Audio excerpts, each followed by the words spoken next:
You're listening to the AFTERBUZZ TV network, now the largest new media platform on the web, and your #1 source for after-show entertainment. Very good, Keith Johnson.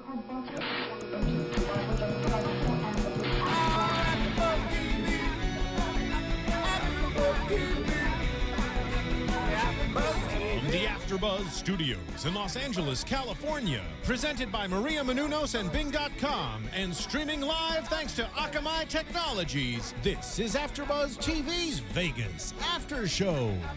We'll break down tonight's episode and get you all the latest news and gossip. If you'd like to buzz in on tonight's show, you can buzz us at 424-256-1729. That's 424-256-1729.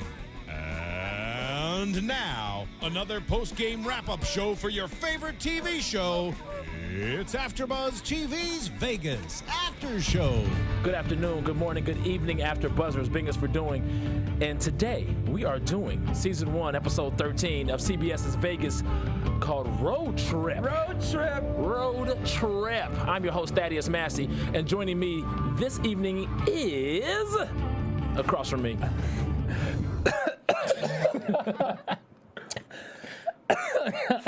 Go ahead, conjunctivitis. Go ahead. joining me is coughs.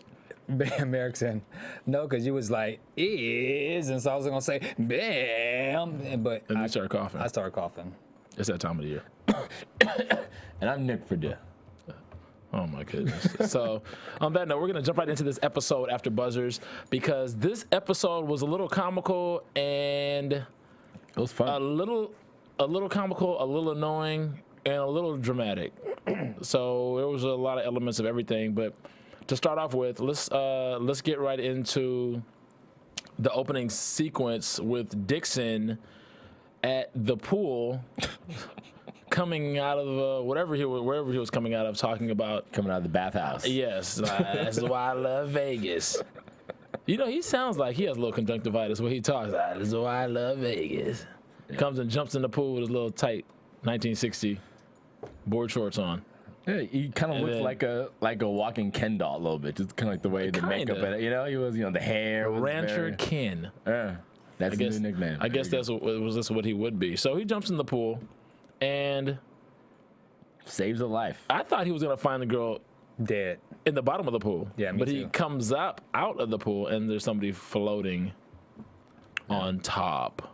And of course, he swims over. He just happens to be 2 feet away, and pulls the girl out of the water, and saves her.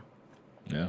Dixon, this guy, he's I like a hero. Johnny on the spot. That's what he is. He's at Johnny the on right spot place at the right time.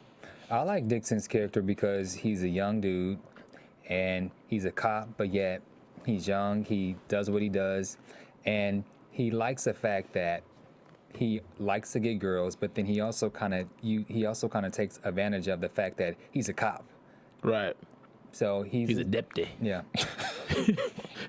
He's a deputy in the ranch in Las Vegas. That's right.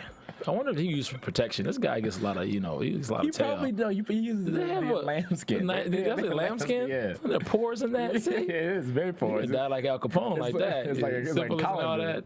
That's horrible. Dixon, you just try to wear 2 or 3 lambskins. But no, because but stuff back then wasn't as potent as it is now. Dixon lambskin. Yeah, He there you probably go. inspired it Direct. back in the day. Anyway, sorry guys, we went on a little tangent there. Anyway, so Dixon pulls this girl out of the water. She's part of some family singing group. or act. The Team Tastics. The Team Tastics. That's what they were called, Is Bamm. it team or is it teen? Is it TEAM or TEEM? I thought they said team, but maybe it's the Team Tastics. I think it is team. I was thinking Yeah. team because of how she Their was team, saying yeah. that she would get kicked out when she was turned 20. Yeah. Right. Actually, you're right, because that is exactly in teen. Yeah, I think I remember them saying it was a Teen Tastic. So the dad, I can't remember his name, but I remember him from Doug Savant from Melrose Okay. Place and for 90210. Sorry, Desperate Housewives. The Housewives, yeah. So this guy's been around for a long time, and he's a solid actor. He's always, it was a pleasure to see him in the episode. So he plays the dad, and he comes like, oh my gosh, my daughter, blah, blah, blah. So now we have this thing where we're trying to figure out who poisoned this girl because she recovers and they do, I guess, toxicology report or analysis and find out that she has been poisoned from her, what sandwich was that? They called it Monte Cristo. Monte Cristo. Yeah. You know what that guy's? You know what that is, right, guys? No, what is it? It's like, I believe you take a Reuben and you fry it. It's like French toast bread. It's pretty awesome. You take a Reuben? You take a Reuben and you fry it. What's a Reuben? Reuben's like the sauerkraut. It's like kind of like a pastrami, right? Yeah. Corned beef or something like that? Corned beef Okay. with the Thousand Island dressing and sauerkraut. But then you take that and you like batter it and fry it. That sounds Interesting. Delicious. It sounds interesting. Is it good? Have you ever had one, Steve? Oh, they're amazing. No, it sounds nasty to me. You've had a Monte Cristo? Yeah. I mean, they kept talking about this Monte Cristo. I'm sitting here thinking, like, I might have to order this sandwich just to try it next time I go to Vegas somewhere, Caesars or something, see if anybody Savino actually serves this thing. Oh, it's just a fried. I just looked it up. Apparently, it's just a fried ham and cheese sandwich, but people like make variations of it and stuff. So, Got you. I wonder if they serve it at Earl of Sandwich. Shout outs to Earl of Sandwich because we love you. Me and Nick go there often. Anaheim, baby. Anaheim. We have to hit that one up. gotta go. Anyway, so Dixon, of course, gets romantically involved with this broad. I wouldn't say romantically involved. He got. I say that in quotes. The people, the audience knows what Dixon getting romantically involved means. He's just getting some more tail, basically. Another notch on his belt. Another notch on the belt. This. I guess he felt like. I guess his uncle Jack said that they don't really trust him with cases yet. So I think it was kind of funny and cool how the writers. It was like a almost whodunit because it wasn't quite. Nobody died. Yeah. Somebody was like an attempted murder or. Yeah. So it was kind of like this test. So Kind of like a rite of passage a little bit. Exactly. Right. But I mean, he's actually contributed a lot to the past investigations and whodunits already. That's But then again, key pieces of information and key evidence. So I mean, if he comes in and he's kind of taking over his dad, like what's the point of having Ralph around? So he always has to be like the junior investigator. Anyway, hopping from that situation, let's talk about Savino and his buddies. Bamm, what was this? It was hard for me it was hard to keep my attention, as you guys could see, for this series, this plot line for this episode for me. I mean, I was in my phone, and I love Savino, and I love the whole mafia aspect. I don't like the comedic aspect behind the mafia, their story. That's just me. I'd rather it be serious and dramatic. I'd rather the comic relief come from Dixon and from the good guys, from other scenarios. Not the mobsters getting stuck out in the desert. It was, then one of them was putting on a 10-gallon hat, the other one was putting on the red cowboy shirt, and they just looked like, a circus act. And it's like, well, what kind of mobsters are you? Yeah, well, what kind of, situation are you running here? They had to, make do. Yeah, but what do you guys want to expound on what was going on with that situation and how they ended up out in the desert to begin with, and what was the whole point of them traveling with this briefcase? So Savino gets a call from one of his inside guys saying that they can get some electronic slot machines, and with it being the 1950s, 60. With it being 1960, 61, Savino figures, wow, he always wants to be ahead of the game. That's why he wants to, put the restaurant and casino together. He's always thinking ahead of the future and what's going to be hot, later, and let people jump on. Right. And so he thought that this would be a great opportunity to get these electronic slot machines because they were 30 cents to $1. That's a good deal. They had to drive way out in Yonderville. They went to BFE. It was only 30 miles away. But back in those days, that's none of that was developed. None of that land. No, I know. It's straight desert, but it was only Right. 30 miles away. So electronic slot machines, which they didn't have at the time, which is a big deal. That's a great technological advancement. Yeah. Yeah, and then so Savino's crew was gonna go by themselves, but Savino was like, nah, let me go because I don't want you guys to mess this up. Right. And so now they go. They all hop in the car and they start driving, and then of course the car breaks down. There's gas in it, but there was something else. Overheats. It overheats. Okay. Now he blamed that on one of the guys, right? Yeah. Well, the boss always blames it on their workers when things don't, go smooth. It seems like not his right-hand guy, the guy who used to be in charge, but the other guy is just an idiot, dude. This guy is just... I'm like, he needs a demotion. I'm sure they could get somebody off the block on the corner by Home Depot that's like way more qualified than this guy. Home Depot, right? I'm just saying. I don't think they had Home Depot. They had something. The Ace Hardware. I mean, they had somebody. This dude. I think he's just qualified to be a mobster because he's Italian. Yeah. He's an idiot. Legacy. He's probably like a legacy, like his dad was a mobster, his something. grandfather was It's just like this dude's annoying to me. I think he's overly dumb. I don't like seeing him that stupid and incompetent. But anyway, where did he go? Which way did he go? Right, he's like a big dunce. Yeah. But anyway, go ahead, man. And so Savino says, well, you know what? I'm going to start walking. And so they're walking, and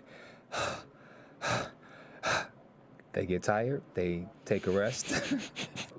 I mean, they were in their suits. They were in their suits. No, but that what you just did though.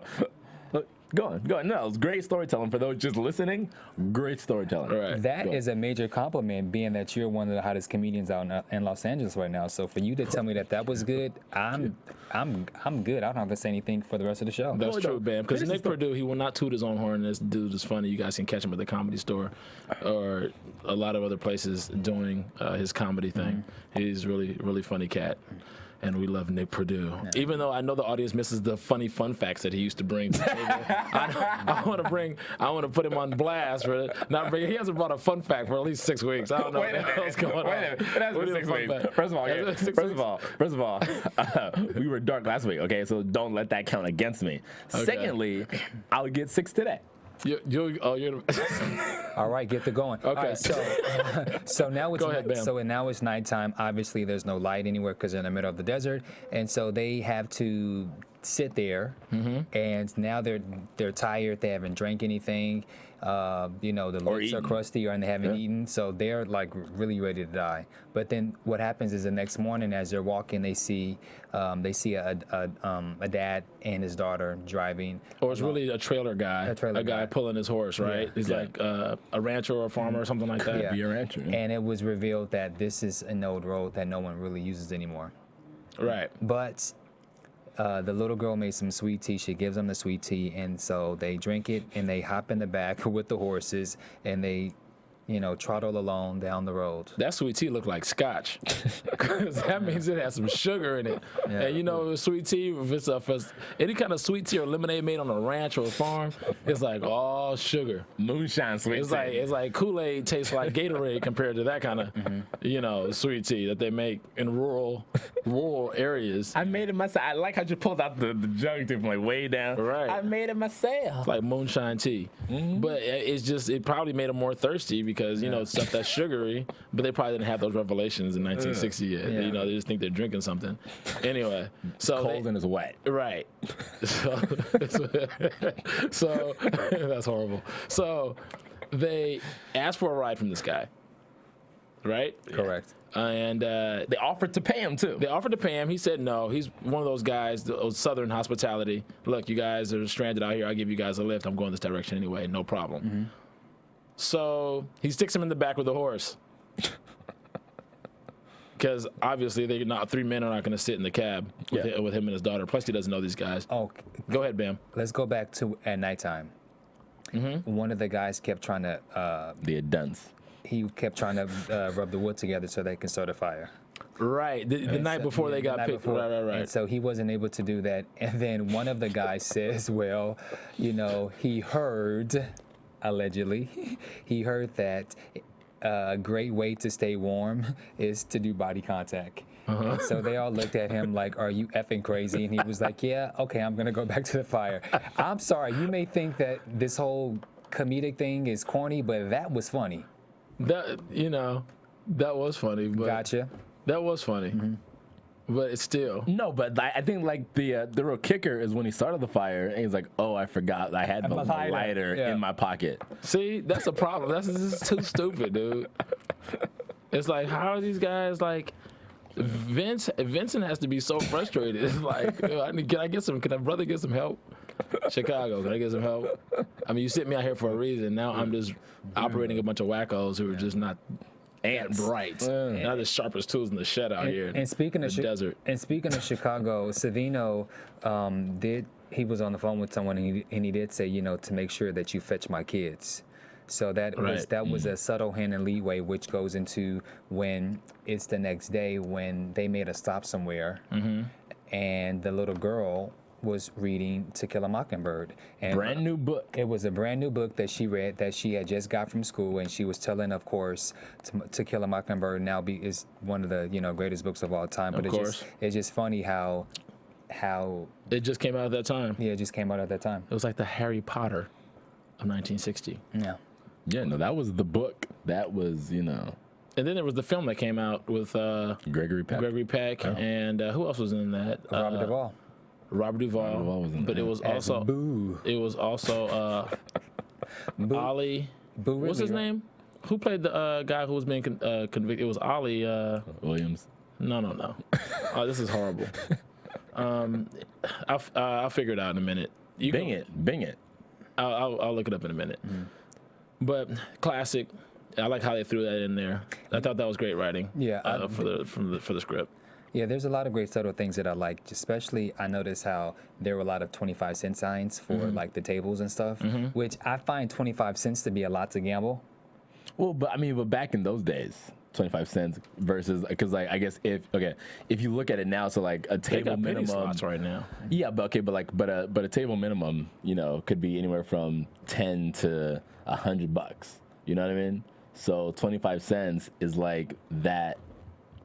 I guess you're right, because like it was for the table, not for but not the actual slots. Yeah. Okay. I remember that Lamb earlier in the season, he had breakfast, right? And he paid like 99 cents for a whole breakfast or something like that, right? Yeah. So, it's 1960, things are cheap, but still it's all relative. People are making less money too. So, it's that aspect of it is all relative. You know what else is all relative? What's that? iTunes. And why is it all relative? Because if you are not subscribed to iTunes, if you don't have an iTunes account, please go online, make one. It takes minutes. Tell your friends about it. Subscribe to the Vegas podcast and all your other favorite AfterBuzz shows. You can go online. You could go back and rewatch. You can make comments. You can rate. Thumbs them up. And let us let us know. Share it with your friends. Hit it on Facebook, on Twitter. Take a picture, put it on Instagram. Make a video, put it on YouTube. Whatever you want to do. Subscribe and talk back to us. You could also subscribe and follow AfterBuzz on Twitter and subscribe on YouTube as well. So back to the guys in the desert. It was really funny to see. I think there was a point where didn't he call home or talk to somebody back home about his wife, and his wife was Savino. His wife was. That was during the same first phone call when he was asking about his kids, and then his wife said that he wasn't allowed to talk to his kids, or something like that. His wife kind of blocked him from talking to his kids. Yeah. And that goes back to when I said earlier that I believe it was a mistake that he sent his wife home and handled that situation the way he handled it. It was really. It was poor management. He's a really good businessman, but he needs to handle his personal life a little better. Yeah. And the fact that he had this connection with the little girl just shows that he misses his family. Right. Yeah. He misses his daughters. That was really touching. It was touching, and it really said a lot. He bought the kid a necklace. A necklace, right? A little souvenir for giving the mobsters a ride for the day. That she'll always remember. But what was really funny was when they were getting harassed by those bikers. Yeah. And they pulled the guns out and they pulled them out quick and it started popping. Yeah. And then the little girl was scared. Like, what? It was like, are you laughing? why are you scared? Well, This guy just I mean, just ran off the real bad guys. These guys that ran off were young punks. These are mature men who are just carrying protection. They're wearing suits. Mr. Thaddeus. Yes. She's a little girl. She's not that little. She's a little girl. She's old enough to make sweet tea. She's 11, 12 years old. Like, honestly, has she seen a gun that close? Has she heard gunshots being shot at her foot, like feet and inches away? She had every right to be startled and then threatened for her life. I mean, she really should have been startled if they didn't show up. And it was just her old daddy there, who wasn't really going to protect her. So what? Who cares? From these 4 punks on bikes. On motorcycles, yeah. That's she's not thinking about that. She's thinking about the fact that there's guns. Yeah. Hell, if we were somewhere and I saw gunshots coming near me and I heard someone shoot a foot being shot, I would have a moment too. I mean, I wouldn't. If the shots were on my side, for me, then I'd be all right. No. Okay, but because it was in defense of her. I don't give a damn. But also terrify too, me. where she was standing, she was like, because they were, she was not perpendicular. Yeah, she was perpendicular to where, like adjacent. Yeah. Right. So, essentially, you don't know which way bullets fly, so she had all the right to be scared. And she's 12 years old. If she wants to be afraid, she can be afraid. I don't think she's 12 years old. She's making sweet tea. She's not the ADA, okay? The ADA, as we know, she's not afraid of gunshots. I've been making Kool-Aid since I was like 7 years old. So what? Who cares? You still making Kool-Aid? You know what I did last week? Does it have gluten in it? No, it doesn't have gluten, but on my Instagram, I had a taste for Kool-Aid, and I just... Yeah, I saw that. Yeah. Red, huh? The red flavor. Yeah. Anyway, back to the little girl. I think the point of that was that he had a connection with the little girl. Yes, he did. And then he scared her off. But she did, give the book back to him after she read it and said, give this to your daughters. So right. there was a nice little connection between Savino and the little girl. And the funny thing about that is when they got dropped off, he said the guy who gave them a ride, the little girl's father, said, he was like, well, what's, Savino asked him, well, what is this? He said, the state never finished the highway. So where you're going is about 5 miles that way. My truck is too heavy, it would probably get stuck, which it probably would because it was like a sand dune out there. Yeah. So now these guys have to walk 5 miles in the sand just to go meet their connection, their contact, in the middle of nowhere. Mm-hmm. So what happens on this journey, Nick? Well, they get there. Well, once they get there, which is another comical situation. They see this trailer, and so this is a trailer that they've been looking for. They see the informant, or not the informant, but they'd seen their connect, and he says, "You guys are late. I'm waiting here. I just sleep out here in my car in the desert." Right? Opens up, sees the slot machines, and it's in French. Right, so which means that the slot machines take French francs and the plugs are different. The plugs are European, so it's not gonna work. And in 1960, there's no adapters. Yeah, so he said, you wanted me to get slot machines. I got slot machines. It was in New York. It was dark. These fell off of the truck or whatever. Right. And he acquired these slot machines, but they're the wrong type. And he tries to blow it off like slot machines are slot machines. Yeah. Now, if they have the technology to actually go ahead and put an adapter on it and still make it work, I think it would probably be a novelty and they would still make money off of it. But obviously they wouldn't be able to because it only took French money. Yeah. But back in that day, now if someone tries to offer us something cheap, we automatically think it's hot or there's something wrong with it. And so maybe in the 1960s, maybe he was far ahead as far as the future and what would be hot. Right. But he clearly didn't have a clue as to knowing when something is too good to be true. Because 30 cents to $1, there should have been red flags. Well, 30 cents on the dollar is really not bad if it's something that's kind of on the black market. And they're probably paying a pretty penny for these things. So they got a couple. They were supposed to just be getting a couple, and now it's going to lead to them getting further shipments of these revolutionary new slot machines. So it's just going to put them ahead of the game. But it does show a little naivete, just a bit. But it's like don't believe everything, but don't count on it, but don't discount it either until you actually see what the situation is. And I think, Vincent's like, okay, let me go see what's going on. Because what's funny is he had this instinct enough to go with them. Yeah. If he would have not gone, those two dummies probably would have come back with those things. And then Vincent would have been like, these things won't even plug up in the casino. You can't even use this here. And they'd be like, I don't know. And it would have been one of those situations, and the money would have been gone, and the machines would have been obsolete. So he had enough instinct and wherewithal to say, "Look, I'm gonna go because you guys are probably gonna screw this up," which that's what definitely would have happened, because he's the one that noticed the JU, right? He said, "What's the JU on the box? What is that? What is that?" It's like he's the only one that has some sense. So I would like to get him around smarter people, a crew that just has some brains. Like Vincent is too savvy to be working with idiots, and I don't think they need to make his team idiots in order to display how savvy he is in the business place. Well, but what I think it is, Thaddeus, is that I think that Chicago purposely put these idiots around them because I don't think that they necessarily want him. They want him to succeed, but they don't want him to succeed. Well, they were there running stuff before he got there, and they were screwing stuff up. Yeah. So obviously they felt that they were smart enough to be there running things to begin with, which means maybe Chicago isn't too bright about. They need a new HR director about who they're hiring to do what, or who they're sending to do what. Put an ad on Craigslist, right? They're looking for HR. Mob boss, Chicago crime family. Fortune 500 companies looking for a new HR director. Waste management. Please. Yeah, exactly. Waste management, auto sales, everything. You're looking for a new... Skimming protocol. So they get out there.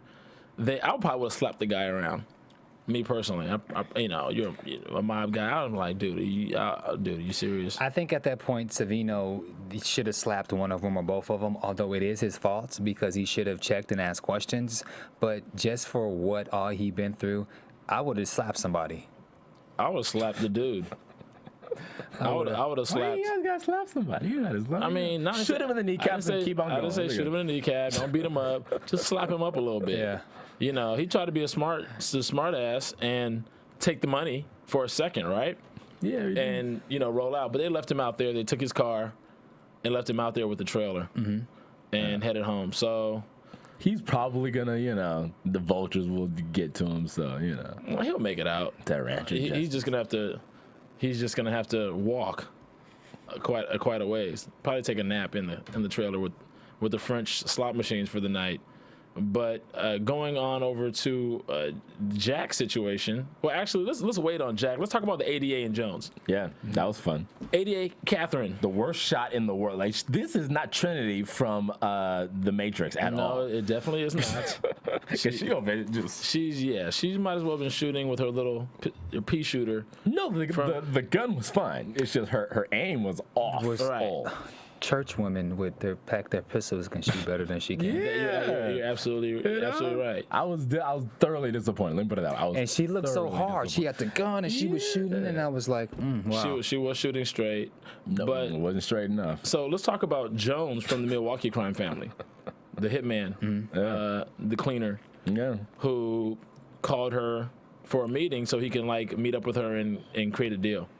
Because I guess he wanted to get his teeth fixed. He was having some dental problems. Actually, after watching everything, he was planning his escape from jail. That's essentially what it was, and so that's why he was saying, I want to get my teeth fixed. So he got the braces, took the metal wire out of the braces, undid his cuffs. Is that what he did? That's exactly what he did. Oh, okay. So it was braces? Because I thought when he smiled, he had a grill, he had silver teeth, all his teeth were silver. No, they were braces. It was braces. Yeah. Okay. 1960 braces maybe looked like a grill back then. Yeah, it looked like a chain link fence wrapped around his, Right. Okay. So he bolts, jumps into a van, and now and he's shooting. Could have shot him. She could have, but again, her aim is horrible. I don't see why she didn't shoot him, because she got played. She missed. And what was the agreement That It seems like at one point she was shooting at the vehicle, like she was trying to shoot the tire out or something like that. I don't know what she was shooting at. She couldn't hit the broadside of a barn. First off, Yeah, it was pretty bad. you know. But Jones got away. Yeah, So now she has to, hunt him down and catch him. well, she has to get the help of Ralph. Ralph to help her out. Her boo boo. Her boo. Who they're still, on this.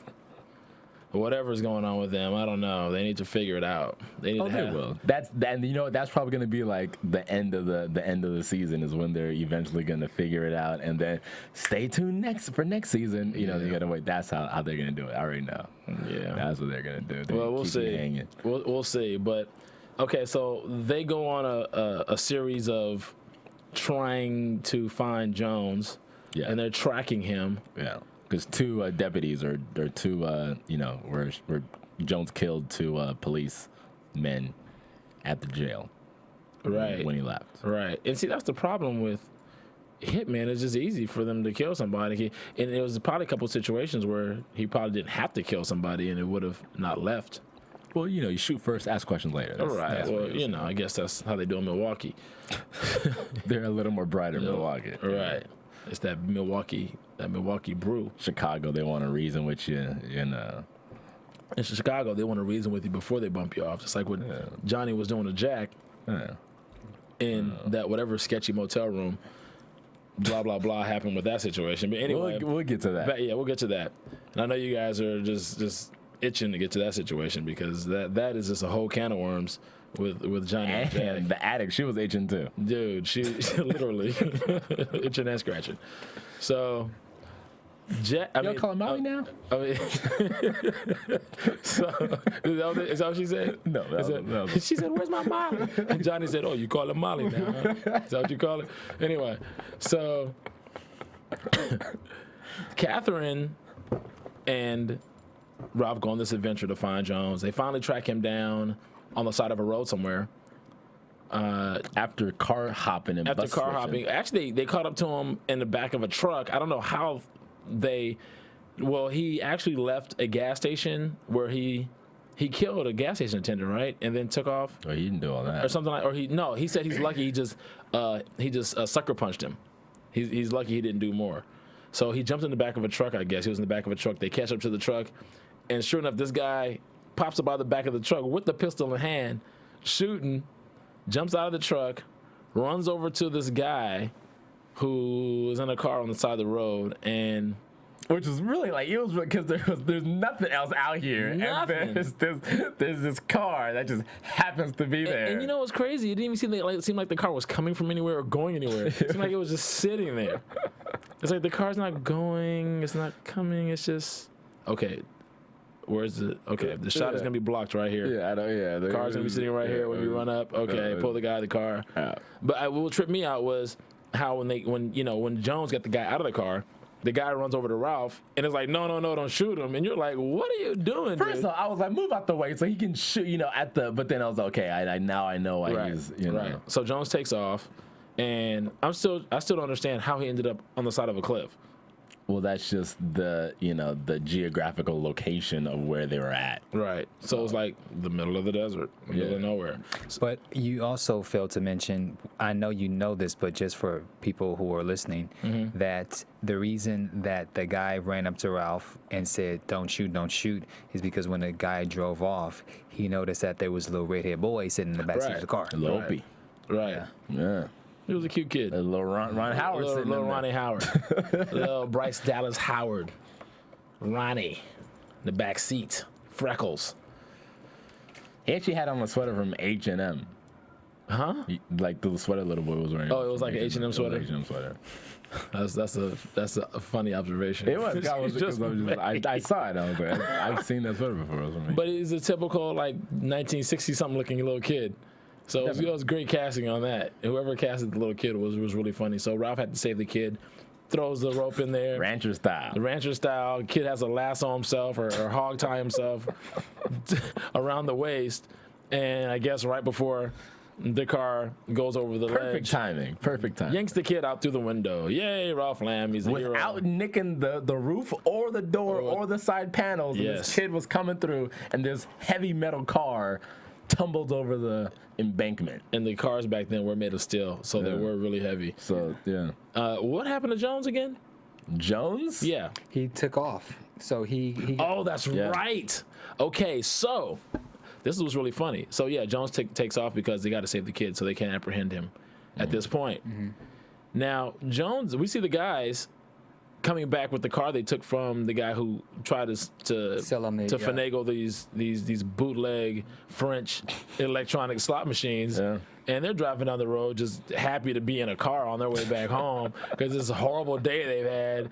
And they've probably had the horse crapping on them from the trailer and everything because they're in the back of that horse trailer. I mean, that was probably like a horrible situation. I mean, oh my gosh. I can't even imagine having a horse's butt in your face for I don't know how many hours on end. That was just ridiculous. But they happen.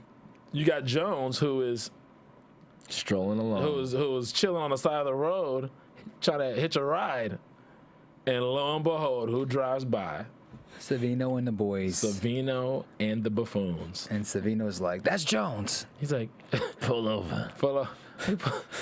dude, that was so funny. Yeah. That was actually like one of the climaxes of the episode for me. That was good. I really enjoyed that part, and it made sense because there's not a whole lot of real roads out there. There's only gonna be so many roads that anybody's gonna be on. Plus, this guy's on the run. These guys are on their way back to Vegas. They're running to Jones.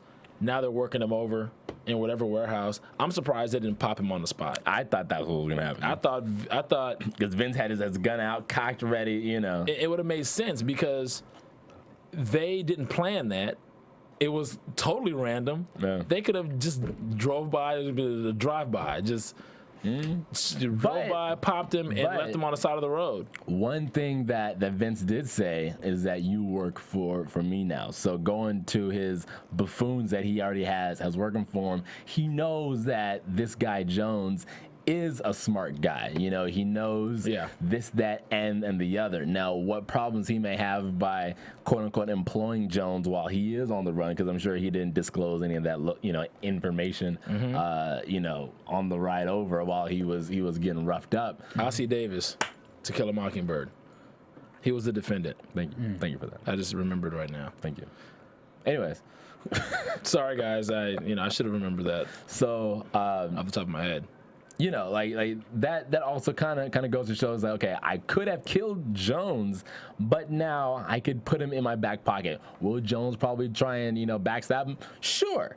But, again, we still have about 8 more episodes left, so we need a little, I don't really see how they're going to make this guy work for him when his loyalties lies somewhere else.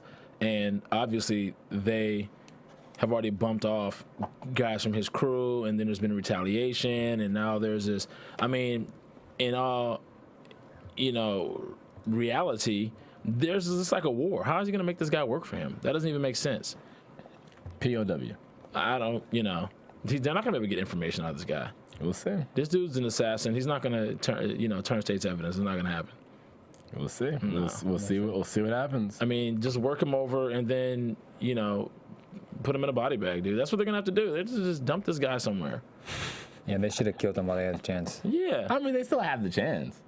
They can still kill him. Now, let's talk about this situation with Vincent. Vincent is trying to clean up, and I say clean up in quotes for people who are listening, because his wife was on the right track with what she was trying to do with the situation.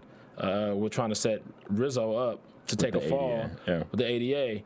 And then he comes in, gets upset, and takes over and ends up trying to do the same thing that his wife was trying to do anyway. Yeah. Now, the way he left it, or the way he started it, by trying to warn Jack that something was going to happen, and then lying to Johnny to set the situation up that would explode, it was very, very loosely handled. It wasn't tightly orchestrated. It just he was kind of like, he lied to Johnny. He told Rizzo, this is what's going on. You're, this cop, this deputy has made your daughter snitch to the feds or snitch to the ADA. And then he went and told Jack that to watch out. So expect it. But this dude's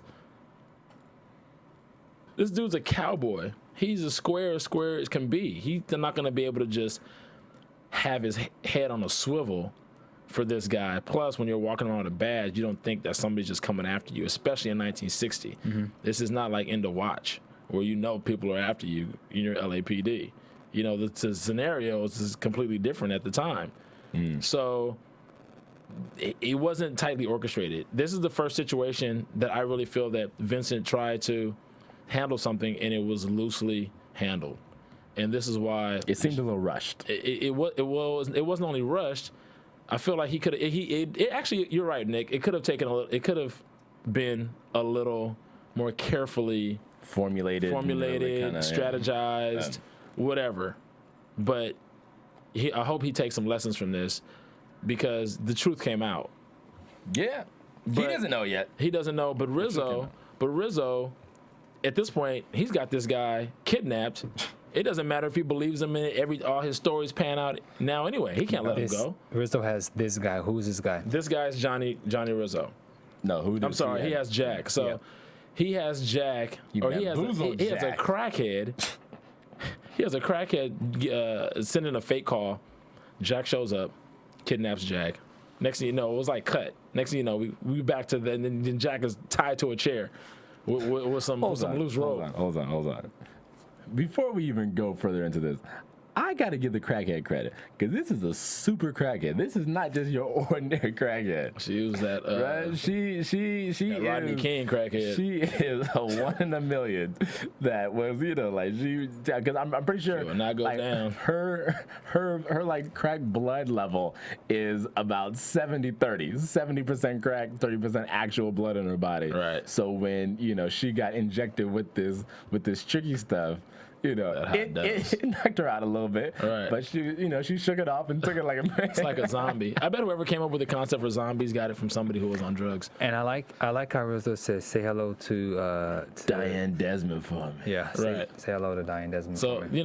everybody already knew the deal was on that anyway. But it was good to see that The confirmation. the confirmation. Yeah. Right. Nick. And he told him, he said, "You're never gonna see my daughter again, and you will never leave this house again." You'll never see the outside of this house. Yeah.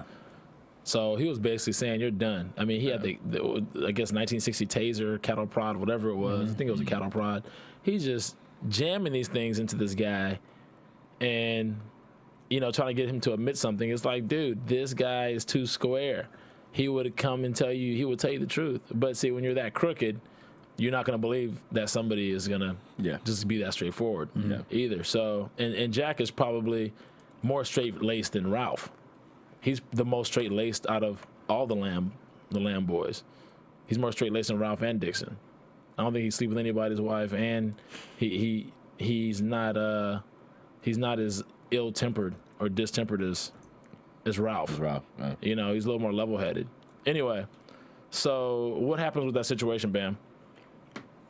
And so, as he's tasering him, trying to make him pay for it, at the very end, there is a piece of glass that is injected into Rizzo's neck. Injected? Injection is like the nurse came and was like, "Okay, get ready," and she's tapping on that. She stabbed him in his neck. She stabbed him. She shanked him. She shanked him. She shanked him. And it's like she got mad. "You hit me with a hot dose, mother. You and she got him. That's not Molly. Wait a minute. And You gave it a hot dose. It made it fall. And she fell. She bit it, broke the table. I just thought she was dead. Because then he referred to Diane Desmond. She was knocked out like Pacquiao. Dude, as soon as she was Pacquiao. She was Pacquiao. Dude, as soon as she took it, she just fell straight over. She just stiffened up and fell straight over. That was that Pacquiao knockout. It was funny. And that was it. It was funny. Like, dang, that was a hot dose. He's say hello to Diane Desmond for me. So that was kind of a funny situation, but she wakes up out of nowhere like a zombie, stabs Rizzo in the neck with a glass shard, and Jack is like, hurry up, get me out of here. So then he jumps on Rizzo. They have a struggle. He gets Jack gets a hold of a gun. Rizzo's gun. He gets a hold of Rizzo's gun. Rizzo gets a hold of Jack's gun. Yeah. And Jack gets the drop on Rizzo. Unfortunately for Rizzo, The crackhead. when they're struggling, The crack. Gets popped running away. I thought writers, that was the most unjust thing. I am not happy with the writers for letting the crackhead. You should have let the crackhead run away. You should have free. let her go. She already took a hot dose. Now she got to take a hot one. She was trying to get clean, you know. She goes from a hot dose to a hot one in the back. She That's messed up. some water. Dude, she couldn't get to no water. But you know what? That cotton mouth. That was bad. I thought I didn't like that. That upset me. She was cross-eyed. But you know, she's not a true crackhead. Because a crackhead would have got the hell out there 10 seconds before. Crackheads run fast. Yeah, they do. Yeah, she. Well, she was a little sluggish. You could tell. Yes, you saw in her face. You know, her face was like a leather bag. She didn't know what was going on. You know, poor girl. It's all right. Great acting though. Great acting. Great makeup. You know, even though. So Rizzo with all his pride, Rizzo with all his pride and everything. You know, he can't stand this guy. This guy's banging his daughter, and he can't stand anybody from that side of the law anyway. So. And that's actually what confirmed him that's what confirmed Mia not being the informant, because he said, you know, at this time we was at the motel. Right. Call the manager. You can. That probably made him more mad. Yeah, like you can vouch. I don't even know what am I gonna do. I gotta kill this guy regardless. Yeah. There's nothing I can do. I gotta. So I was like, dude, even if he was he like, has such disdain for this guy. Jack had to drop on him, and he still tries to pull. He was disgusted. He's just pissed. Yeah, this dude, this Johnny is just pissed, and he gets shot. He takes one center mass, and he's out. He's done. And I don't want to say it upsets me, but you know, it is what it is. Do you think? The opening scene with Jack and Mia. Mm-hmm. They were walking into a casino, and they kissed right in public. So like because the cat's out of the bag now. Yeah, the dad knows. She doesn't care. She doesn't have to hide anything. So I think she's gonna loosen up and not be that uptight anymore. I'll just pause that and save the rest of that for predictions. Exactly. So let's go to news and gossip. Jack and Johnny. Yeah. Jack and Johnny. Yeah. Let's go to news and gossip. AfterBuzz TV News. Okay, so what news do we have? Do we have any news, guys, do we have any more black weeks coming up where we're blacked out? Eventually, because there's only 8 more episodes. Okay. Yeah. And so either they'll have an early season finale, or they got to stretch these 8 episodes till mid-May. Okay. Yeah. And hopefully we'll still get Jason Omar or Michael Chiklis in here soon. And I know Amy wants to come in. Oh, yeah. I think Amy Garcia, who plays Yvonne, right? At the station, at the police station. She wants to come in, and we'll love to have her. She's been here for her show on Dexter, her part on Dexter, she's a very talented and very versatile young lady. So we can't wait to have her in the studio. I think the ratings are still doing well for the time slot. Yeah. People love Vegas. Vegas is just hard to just fail anything about Vegas. It's like, I don't know. Mars it's a Attacks no-brainer. didn't do very well, but you know. What didn't? The movie Mars Attacks. That was a great movie. Steve. Don't even be dissing on that, man. Don't be dissing on that. We won't be dissing on that, Steve. I got gold up on my Mars on Attacks. That's the one that Dennis Quaid was in, right? Was Dennis Quaid in Mars Attacks? Was he in Mars Attacks? Or is he in 43? No, I don't think that was Dennis Quaid. No, Dennis Quaid wasn't in that. I know Tom Jones was in that. Dennis Quaid, I think he's in movie 43. Yeah. Okay, that's about to come out though, right? It came out on now. Friday. Yeah. Oh, it's out? It's out now. See Dennis Quaid, 43. Yeah. Check him out. Okay, so that's awesome. Let's go into predictions then. I got some facts, but forget. No, it's fine. No, we can go. We can save it for next week. Don't worry about it. we can go. No, brother. You said you got 6. Yeah, you said you I had do 6. have 6. All right, give us 6 fun facts, Nicholas. Go. Okay, first one. The city of Las Vegas celebrated its 100th birthday on May 15, 2005. I know there's nothing to do with this year or 1960, but at least you know that, Vegas is over 100 years old. 2. Second one, here we go. The first hotel and casino to open in Las Vegas was the Golden Gate Hotel and Casino in 1906. Okay. Okay. What else? Here we go. Oh, here we go. This is kind of cool, I guess. In 1957, Topless Showgirls debuted on the Las Vegas Strip at the Minsky Follies at the Dunes. Oh, wow. The Dunes introduced Topless. Okay, cool. Was it 3, 4? Or 4 now? That was a 4.